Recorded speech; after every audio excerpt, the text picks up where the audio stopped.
Memang MOU ini adalah bagian daripada proyek pembenahan dana pensiun di lingkungan BUMN. Kalau kita melihat secara garis besar sebenarnya isunya ada 3 kan. Yang pertama adalah liabilities, yang kedua adalah investments, yang ketiga adalah governance. Jadi dimulai dari beberapa bulan yang lalu memang di Kementerian BUMN sudah melakukan review secara menyeluruh terkait dengan pengelolaan dana pensiun di BUMN. Jadi kita lakukan review terkait dengan liabilities-nya, terkait dengan pengelolaan investasinya, dan juga terkait dengan governance-nya. Nah, di liabilities tentunya kita juga memastikan bahwa ada penerapan praktek aktuaria yang standar, ya, mulai dari suku bunga actuary dan juga tabel mortalita dan lain sebagainya. Dan juga di dalam pengelolaan investasi, nah disinilah kami mau memastikan bahwa ada prinsip ALM atau Asset and Liabilities Matching yang seringkali memang kurang diperhatikan dengan baik di beberapa dana pensiun. Jadi memang fondasinya adalah bagaimana kita memastikan bahwa dana pensiun itu mampu untuk memenuhi kewajibannya. Jadi kami juga sudah merumuskan prinsip investasi yang kami namakan LDI atau Liabilities Driven Investments. Jadi prinsip investasi ini yang nantinya akan dianut oleh dana pensiun yang ada di lingkungan BUMN. Nah, kedepannya kita mau juga ada economies of scale, ya, ada economies of scale. Jadi kita mau pengelolaan investasi yang memang kenapa mesti dikonsolidasi supaya ada efisiensi dan ada pengelolaan yang baik. Nah, seperti kita lihat di chart ini ya, jadi ada 65 dana pensiun di lingkungan BUMN. Dari 65 dana pensiun di BUMN, 7 yang besar itu sudah accounts for more than 80%. Jadi 7 yang besar itu secara aset under manajemennya sudah lebih dari 80% daripada keseluruhan dana pensiun di BUMN. Artinya apa? Artinya ada 20% ini yang dikelola oleh sisanya. Jadi banyak sekali yang kecil-kecil, ya, banyak sekali dana pensiun yang kecil-kecil sehingga waktu mereka mengelola investasi yang terjadi adalah satu ada tambahan cost, yang kedua mungkin kemampuan untuk meng-hire investment professionals menjadi terbatas. Ya, jadi memang MOU ini sebagai langkah awal, ya, makanya kita buatkan dulu pilot project untuk memulai pengelolaan investasi secara terkonsolidasi. Dan aspek yang ketiga yang tentunya akan kita lakukan adalah mengenai governance-nya, ya, bagaimana pembentukan struktur yang dibutuhkan di masing-masing dana pensiun, tata kelola dana pensiun, termasuk juga memutuskan investasi dan pemberian manfaat dan lain sebagainya. Jadi memang aspek-aspek yang nanti akan dievaluasi dengan adanya MOU ini adalah mengenai liabilities, investment, dan governance pada dana pensiun di 8 BUMN tersebut.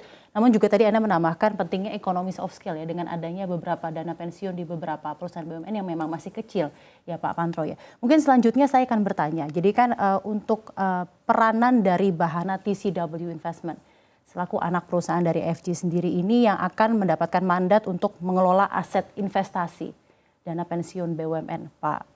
Nah, Pak, ini kalau misalnya untuk peranannya sendiri, untuk Bahana TCW Investment sendiri ini bagaimana?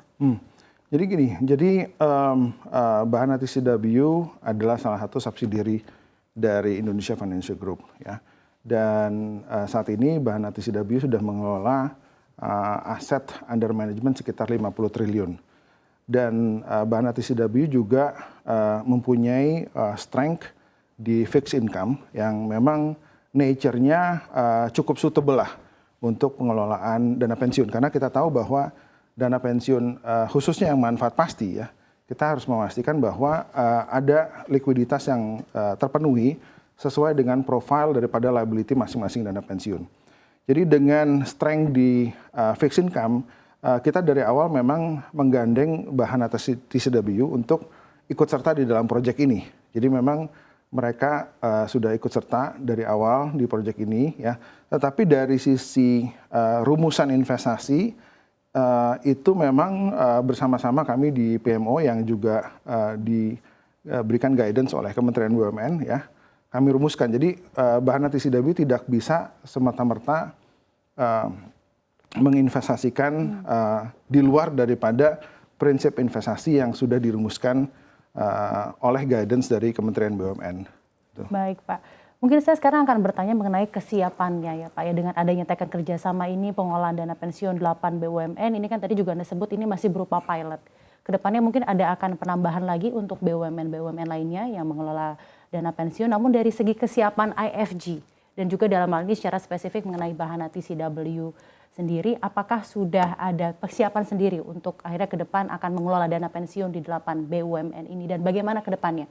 Apakah akan ada BUMN lain yang juga akan masuk ke dalam proyek ini, Pak Pantro? Ya, betul. Jadi memang kontrak yang kami pakai adalah KPD, ya, kontrak pengelolaan dana yang memang sudah tidak asing lagi.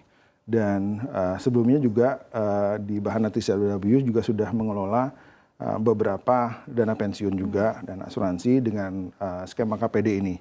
Jadi secara sistem sudah siap. Ya, secara SDM juga sudah siap dan memang sudah proven, sudah dilakukan. Kami mulai dengan 8 dana pensiun yang ada di BUMN sebagai pilot project untuk melihat bagaimana kinerjanya so far, ya, seberapa smooth operationsnya. Karena kan memang tidak gampang untuk quote unquote meng-outsource ya pengelolaan investasi kepada pihak aset manajemen di luar daripada dana pensiun tersebut ya. Nah, ini memang kita coba dulu dengan yang 8 ya, harapannya nanti ke depannya akan lebih banyak lagi dana pensiun di lingkungan BUMN yang akan bergabung di dalam pengelolaan investasi bersama ini. Jadi dari IFG-nya sendiri dan Bahana TCW juga sudah ada pengalaman mengelola dana pensiun dan juga sudah siap secara SDM. Namun pertanyaan berikutnya mungkin tadi kan Anda menyebut ya Pak Pantro, ada 65 dana pensiun BUMN ya. Dengan tadi ada 7 dana pensiun yang bahkan aset under manajemennya sudah mencakup sekitar 80% the whole pension funds di Indonesia. Pertanyaannya mungkin sekarang adalah mengapa 8 BUMN ini yang dipilih sebagai pilot project di pengelolaan bersama IFG, Pak Pantro? Ya, jadi memang kalau kita melihat one of the direct benefits ya daripada pengelolaan investasi bersama adalah efisiensi.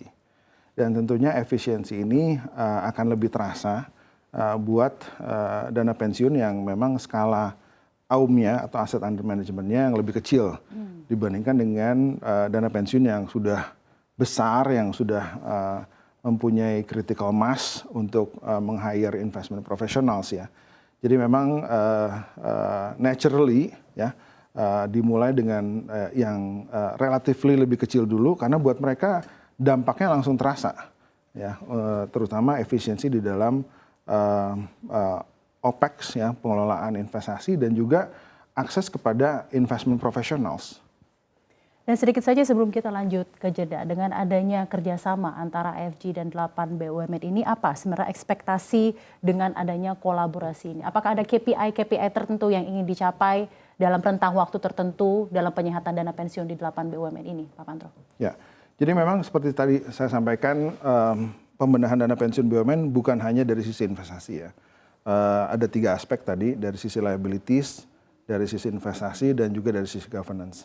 Ya, dari sisi investasi tentu harapannya adalah pertama ada penerapan asset and liabilities management yang lebih prudent.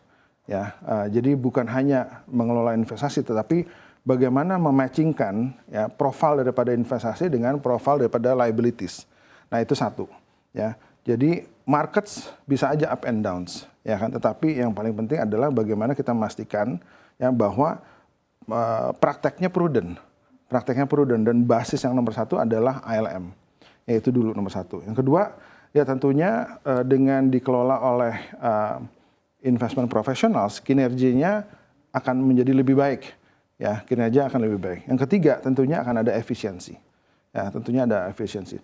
Nah, cuma memang harapan ke depannya ini jangka panjang ya, ke depannya kalau kita benar-benar bisa reach economies of scale yang cukup besar ya, sebenarnya ada opportunity ke depannya buat dana pensiun ini even masuk ke proyek-proyek infrastruktur. Nah, tapi memang itu long term lah ya, long term. Kita lihat bahwa saat ini kan individual dana pensiun kan memang skalanya masih kecil, ya kan. Untuk masuk ke dalam proyek-proyek real sektor mungkin belum scalable ya. Nah, tapi nanti ke depannya kalau memang skalanya cukup besar, yaitu kita lihat dana pensiun di luar ya. Salah satu model yang kita pakai adalah CDPQ ya. Mereka memang sudah mulai masuk ke proyek-proyek infrastruktur. Nah, itu mimpi ke depan lah ya, mimpi ke depan. Jadi, tapi di awal ini yang penting pertama adalah ada praktek ALM, Asset and Liabilities Management yang lebih prudent. Ya, di mana pengelolaan investasi dimatchingkan dengan profile liabilities. Yang kedua tentunya dikelola oleh professionals. Ya kan? Dan ini kita lihat memang kita observe kalau dana pensiun di mana BUMN-nya itu di sektor keuangan, sepertinya memang lebih punya expertise dibandingkan dengan yang dari sektor di luar keuangan ya, tapi kita mau memastikan bahwa ada standarisasi. Yang ketiga ada efisiensi ya kan, karena kan tentunya kita bisa mengelola dengan secara terkonsolidasi dan biayanya lebih rendah gitu sih.